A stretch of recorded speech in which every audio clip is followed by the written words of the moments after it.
چند لوگوں کی خوشیوں کو لے کر چلے، وہ جو سائے میں ہر مصلحت کے پلے، ایسے دستور کو صبح بے نور کو میں نے۔ یہ ہے پنجاب کے خادم اعلیٰ میاں شہباز شریف، جو حکمرانوں کے خلاف حبیب جالب کی انقلابی شاعری کا سہارا لیتے ہیں اور خوب لہک لہک کر پڑھتے ہیں۔ حبیب جالب کے اہل خانہ کا صرف اتنا سا مطالبہ ہے کہ حبیب جالب کے نام سے ایک سڑک منسوب کی جائے اور ان کا کلام نصاب میں شامل کیا جائے۔ میں نے اپلیکیشن لکھی ہوئی ہے میاں شہباز شریف صاحب کو،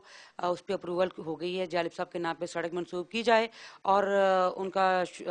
کلام شامل نصاب کیا جائے۔ حبیب جالب کی بیٹی نے بتایا کہ شرمیلا فاروقی بھی ان کے گھر آئی تھیں اور صرف وعدے اور یقین دہانیاں کرا کر چلی گئیں۔ شرمیلا فاروقی صاحب آئی ہیں، انہوں نے ایک پھولوں کا گلدستہ دیا اور اس کے علاوہ انہوں نے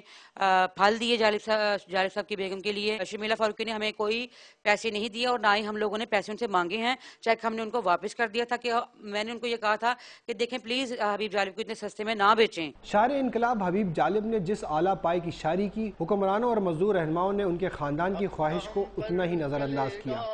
تمہارا فسون چار اگر درد مندوں کے بنتے ہو کیوں، تم نہیں چار اگر کوئی مانے مگر، میں نہیں مانتا میں نہیں جانتا